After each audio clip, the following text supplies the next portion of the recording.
My dad didn't wait until dinner to humiliate me. He did it before the turkey even hit the table. One hand on his beer, the other holding his phone, filming me as I lined up plates and silverware like I'd done every Thanksgiving. 14 seconds later, the video was on Facebook. The caption read, "Look at this failure. She was always a servant."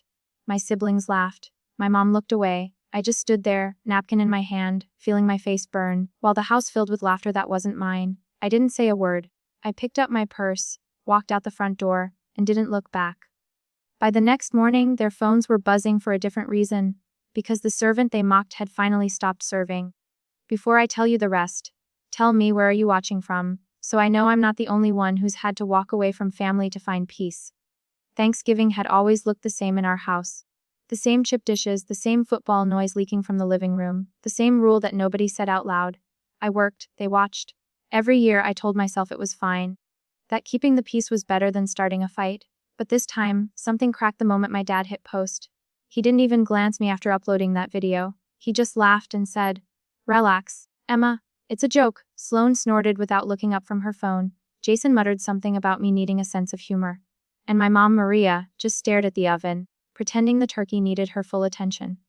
That's what she always did, pretend. I'd been the family's fixer since I could remember. The one who worked 2 jobs, paid off small debts, lent money, stayed quiet. When bills piled up, I stepped in. When my sister overdrafted her card, I covered it. When my dad wanted a new grill, I ordered it on mine.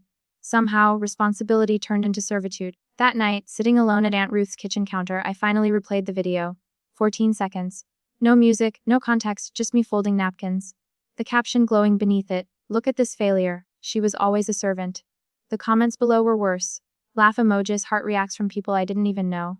My brother had commented, "At least she's good at something." Sloane replied with laughing faces. Even a cousin joined in, classic Emma never stops working. I'd spent my life being useful. But usefulness doesn't equal respect. Ruth didn't say much when she found me watching it. She just handed me a blanket and said, "You don't owe them another second." For the first time in years, I believed someone meant it. I didn't sleep. I just sat by the window watching the streetlight flicker over the driveway. My phone buzzed over and over again. Texts from Jason, my mom, even my dad, each one shorter and colder than the last. None of them said sorry. Not one asked if I was okay. By morning, something inside me had shifted. It wasn't rage exactly. It was the absence of it. Like the moment after a storm when everything's quiet, but you know the world isn't the same. I closed my laptop, slid my phone across the counter, and whispered to myself, "They can laugh all they want. I'm done playing the servant." The next morning, the air felt sharp enough to cut through thought. I walked outside before the sun came up, still in yesterday's jeans, the sky bruised with gray. Ruth's porch smelled like coffee and rain. She didn't ask what happened. She already knew enough. That's what made it easier to breathe. No questions, no pretending, just quiet. By 8, my phone buzzed again. Sloane, her name lighting up the screen like static. The message was short.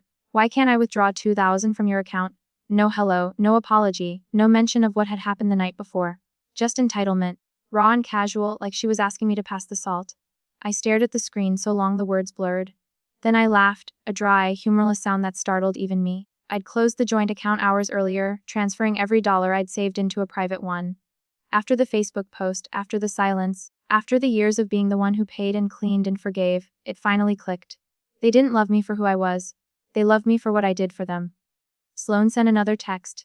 "Are you serious? I need that money today." Then another, "You're unbelievable." Bitter much. My fingers hovered over the keyboard, but I didn't type back. Instead, I scrolled through our old messages. Years of her borrowing from me agreeing. Concert tickets, emergency car repairs, birthday dinner she promised to split but never did. It was all there. A digital record of every time I'd said yes when I should have said no. Ruth walked in, tying her robe tighter. "You up early?" she said softly. "I think I just woke up from a really long dream," I replied. She didn't press for details, only nodded like she understood exactly what I meant. At noon, my dad's message arrived. "You've always been dramatic. Grow up." That one didn't hurt. It confirmed everything I already knew. The same man who filmed me like a joke couldn't even fake remorse. It was almost freeing. I opened my laptop, started sorting through my finances, organizing bills and statements. The numbers grounded me. They were the only thing that made sense. What was earned, what was owed, what was mine.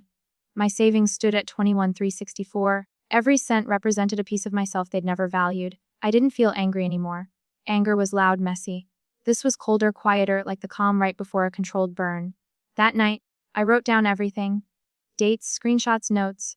Not because I planned revenge yet, but because I needed proof that it all happened, that I hadn't imagined the pattern.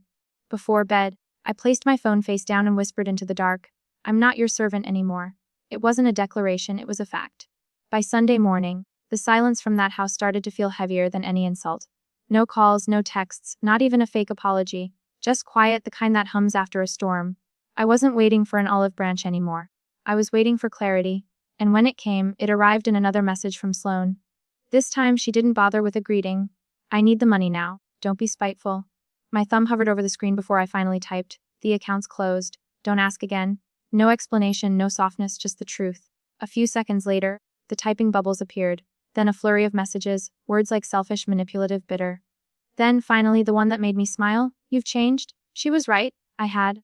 I spent the rest of that day quietly erasing every door they'd ever used to reach me.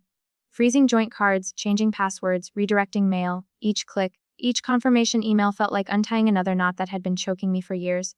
Ruth noticed the paper spread across the dining table. "You're cleaning house," she said. "More like evicting ghosts," I answered. She gave a half smile. "Good. About time." That night, I started digging deeper, not out of spite, but out of curiosity. I pulled up my credit report, something I hadn't checked in months.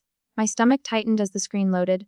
2 credit cards, both under my name. One open with a $2,400 balance, another closed with missed payments. I'd never opened either. The room felt smaller. For a long minute, I just stared at the numbers, my pulse climbing. Then I printed everything, slid the pages into a folder, and wrote across the front, "Proof." I walked into Ruth and Daniel's living room, the glow of the TV flickering on their faces. "He used my name," I said flatly. Ruth muted the show. "Who did?" "My dad, at least twice. Maybe more." Daniel leaned forward, voice calm but firm. "Then you document it. All of it. We'll figure out what to do next." There was no yelling, no chaos, just a clear plan. It was strange how calm justice could feel when it finally belonged to you. Later that night, I opened my messages one last time. Another text from Sloan blinked on screen. "Why are you doing this?" I typed back, 3 words, "Don't ask again." Then I added another line, 5 words that weren't planned but felt perfect, "Don't ask a servant." I hit send. The words hung in the air like a mirror turned on its maker. For once, silence wasn't emptiness, it was power. I didn't wait for anyone to apologize. The morning after I told Sloan not to ask again, I laid everything across Ruth's dining table: papers, screenshots, statements, proof of a lifetime spent paying for people who called me a servant. Each page told the same story: they took, I gave, and when I stopped, I became the villain. Daniel sat across from me, reading quietly. When he reached the 2 credit cards on my report, one open, one closed with missed payments, he didn't look surprised. He just nodded once, the way someone does when the truth finally matches what they've suspected for years. Ruth called a lawyer her friend had recommended. The office had beige walls and stale coffee smell, but the lawyer's voice was calm, factual. "Did you authorize these accounts?" "Nope." "Do you have proof?" She wrote a list that sounded more like a to-do for justice: file fraud reports, freeze credit, notify the bank, contact relatives. It didn't feel like revenge, it felt like repair. That afternoon I did it all. Every form, every phone call, every official word that took my story out of family gossip and into legal record. Each confirmation email was another knot untied. When I returned home, a new group chat had appeared on my phone: Jason, Sloan, and me. The first photo stopped my breath, my old room drawers ripped open. Mirror shattered. Jason's caption: "Cleaning day." Then Sloane: "Should have taken your stuff." I stared at the screen until I stopped feeling anything. Ruth leaned over my shoulder, took her own photo of it. "Don't delete a thing," she said. Minutes later, my cousin Noah texted. He was near my parents' house and could check if anything was salvageable. 15 minutes after that, a photo, my laptop, passport, and a stack of letters on his passenger seat. "Saved what I could," he wrote. I told him not to go back. That night I called a few relatives my father had borrowed money from. For me, their voices were embarrassed and quiet. Each had sent him hundreds or thousands, believing I was sick or in debt.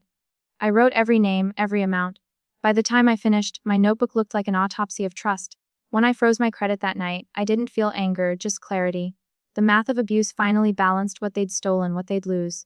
Around midnight, I filled a large envelope with every piece of evidence: screenshots, photos, Sloane's texts, the Facebook caption, and my note at the top: "Don't ask a servant." Ruth didn't ask questions when I grabbed her car keys. The street outside was quiet. November air crisp. I parked in front of my parents' house, slipped the envelope into the mailbox, and left without knocking. It didn't feel like vengeance. It felt like closing a book. The next morning, an email appeared from an unfamiliar name: my father's boss. He'd seen the Facebook video before it was deleted. He wrote, "Just wanted to check if you're okay." No judgment, no lecture, just that. I didn't reply. The damage was already done, and not to me this time. 2 days later, an envelope arrived at Ruth's. My name on it, no return address. Inside, 2 old photos, me as a baby in Maria's arms, and another of me camping with Victor's arm around me. Beneath them, a handwritten letter. You were always difficult. You thought you were better than us. I took a small loan in your name. I planned to pay it off. It wasn't much. I read that line until the words lost meaning, then added the letter to my folder of evidence. People always confess when they think confession will save them. It won't. The lawyer confirmed what we already knew. The letter was an admission. She spoke calmly, outlining the process: reports filed, investigations opened, banks contacted. She said it could take weeks, maybe months, but it would stick. Real justice always moves slow. By Thursday, Jason texted, "You made this a big deal, we were joking. Grow thicker skin." 10 minutes later, "Can we talk like normal people?" I didn't reply. Normal was their word for comfortable cruelty. That evening, messages from Sloan flooded my phone, voicemails, texts, one furious line after another. She tried to open a new credit card and got flagged for fraud. "What did you do?" "You ruined my life." I typed one sentence back: "I secured mine." For the first time, I felt the weight shift. They were finally living with consequences they couldn't transfer to me. A few days later, Maria called. I let it go to voicemail, but then a text followed. "There's something of yours I kept safe." Noah went instead. He found a small box under my old bed, a tangle of photos, receipts, and at the bottom, a savings booklet. It showed a balance once over 3,000, withdrawn completely the week after my 21st birthday. My father's signature at the bottom. I added it to the file. Every piece of paper was a step back toward myself. That weekend, Jason asked to meet at a diner. I said yes, mostly out of curiosity. He looked smaller when he walked in, shoulders slumped, hoodie faded. "Dad's unraveling," he said before sitting down. He told me Maria had left and filed for divorce. Victor had been written up at work for misconduct and missed shifts. He said, "You're gonna press charges, right?" I didn't answer. He kept talking about how he believed Dad because it was easier, how he joined the laughter because silence made him feel weak. When he stopped, I said, "Don't ever speak for me again." He nodded, no argument. On the drive home, I passed the river. For the first time, it looked still instead of heavy. My phone buzzed again. Another message from an unknown number, one of Victor's coworkers. "Heard what happened. People talk. Keep your head up." The irony wasn't lost on me. My father wanted the world to laugh at me. Instead, the world was watching him unravel. The next morning, the lawyer called. The bank had confirmed activity tied to Victor's name on the accounts opened under mine. She said words like federal offense and identity theft, phrases that used to sound like headlines but now belonged to my story. I thanked her, hung up, and stood for a moment, letting the silence of Ruth's kitchen settle around me. Ruth came in with 2 mugs of coffee. I shook my head, smiling. She set one down anyway. "You don't have to serve anyone anymore," she said. I left it there to cool untouched because, for the first time, I had a choice. Spring came slowly that year, quiet and steady, like my life rebuilding itself without asking for permission. The investigation took weeks, but every new email from the lawyer felt like a brick set in place. The fraud reports were accepted. The accounts were frozen. The loans traced back to Victor. For once, the facts didn't bend to his story. Maria filed for divorce. She moved into a small apartment near her sister's house and sent word through Ruth that she wasn't asking for forgiveness, just a chance to start over. I didn't respond. Some things are better left unfinished. Sloan vanished after her last outburst. The credit flag had followed her. She couldn't open new accounts. Jason stopped trying to justify anything. The last time I saw him, he looked at me with something between guilt and respect. "You were right," he said quietly and left it there. And Victor, he lost his job. The company did a background review after the fraud report surfaced.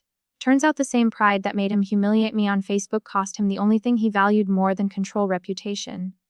By April, my savings had climbed from 21,000 to almost 30,000. I took on a steady office job, nothing fancy but mine. The hours were calm. I slept, I ate. I learned what peace actually sounded like. It wasn't silence. It was safety. Some nights I sat on Ruth's porch, the same spot where I'd first realized my world was falling apart.